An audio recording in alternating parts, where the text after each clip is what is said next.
up guys? Thanks God it's Saturday. Another day, another method. Yan at tayo tayo. Siyempre, shoutout muna sa lahat. Riding community, riding sa inyo. Airsoft community, kita-kits bukas. At habang pauwi tayo, siyempre salamat muna tayo kay Lord. Nakarating tayo sa school ng anak ko na safe. Napakagandang panahon pa rin. Sana mukha na lahat ng paguluhan, ng taas presyo, bumalik normal na. Lagi natin pinadasal dyan lahat. Dasal pa natin. Salamat lang tayo lagi. Positive lang. Wala namang mangyayari kung lahat tayo pilit-pilitan ng ulo. Chill lang guys. Basta matapos niya. Basta mag-share lang ako kung pauwi tayo. Share ko lang sa mga inaatake ng anxiety dahil sa nangyayari. Guys, huwag niyo masyadong entertain yan ng anxiety guys. Alam ko mahirap talaga dahil nagkaroon ako niyan. Mahirap i-conquer yan, pero one step at a time, kayang-kaya niyan guys. Hamak lang, tiwala lang sa Diyos. Tiwala kay God, tiwala sa makapangyarihan Diyos. Isang Diyos. Walang mangyayari kung makakasipin natin yan. Pero siyempre hindi ba hindi na kinakaya ibigay, pero wag guys, kapit lang.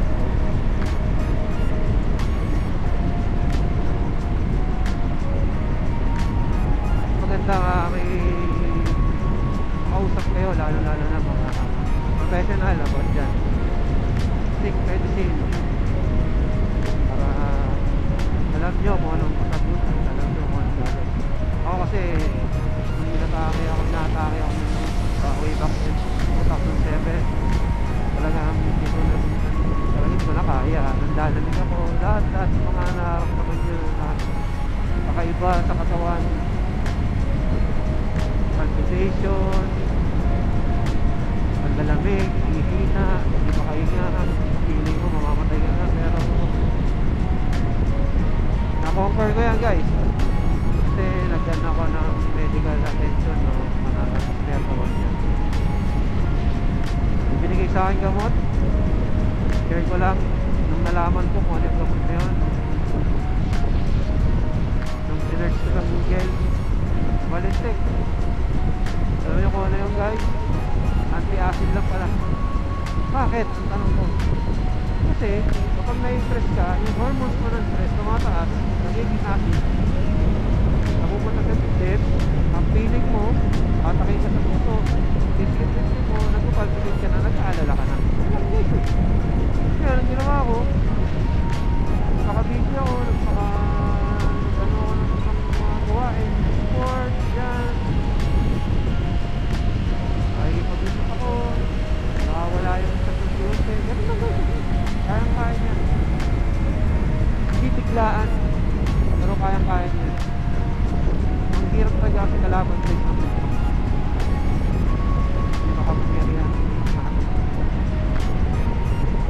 Kaya kalmahin nyo lang yung sarili.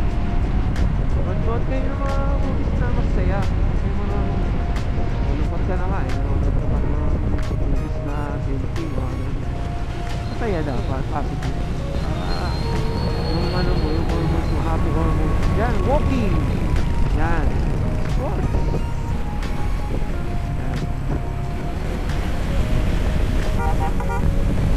At isa sa mga ano pa wala na stress ko, yung ito, pag-ride. Dami ko nakilala mga tropa na mga kaibigan na mayroon din problema sa ganyan. I-share din nila. Yun, wala. Kaya pag mayroong taong na halimbawa, parang sabi ko ba, medyo gala na naman. Isip ko na lang, nakapinalampasan ko. Gano'n na naman ulit. Wala. Na ano siya.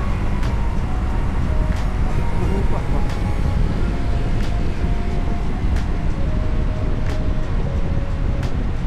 Ano lang, focus tayo sa mga bagay. Focus tayo. Ano pa magandang gawin? Sport, ride. Bahala kayo, marami naman magandang gawin. Marami naman pwedeng gawin. Saan yan? Ito may paraan. Kayang-kaya at may paraan. And ayun lang, share ko sa aking experience about anxiety attack, depressed. So, hindi naman ako na depressed. Yun lang, anxiety lang. Sa batang 90s kasi, sorry pero sa batang 90s kasi hindi usong depression. Wala kami depression nun.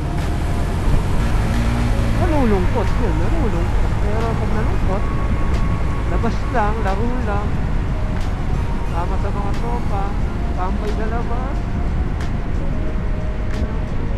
Wala na. Okay na. Pagalitan ng magulang, hindi kami na-depress. Naagit at nasaktan ng magulang. Okay lang. Nasaktan ng teacher, napagalitan. Okay lang.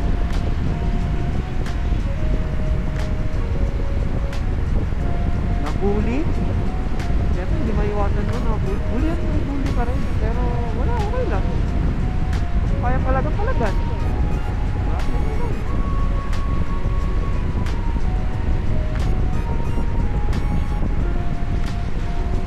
madali kasi pero kung hindi mo siya dadamdamin masyado, conquer mo yan.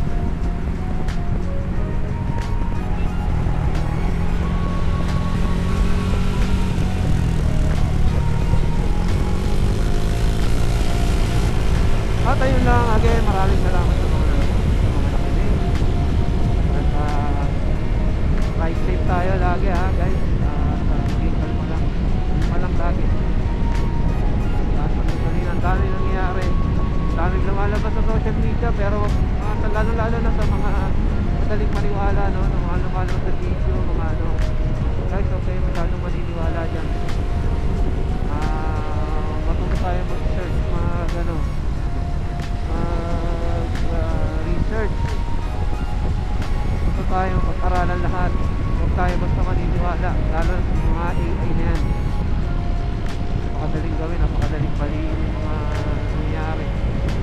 Daling mag-post. Kaya huwag kayo masyado maniniwala. Isa pa yan sa mga nagpapantayaisip sa mga tao, yung mga maling post information yan, mga fake news, lahat. Huwag kayo maniniwala.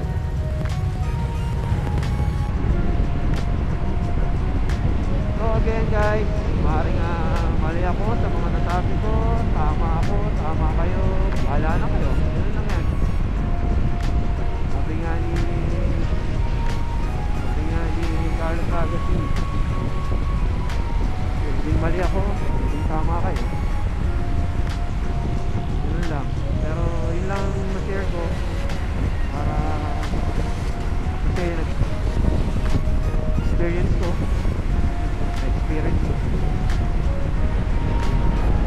Alright, again, thank you mga man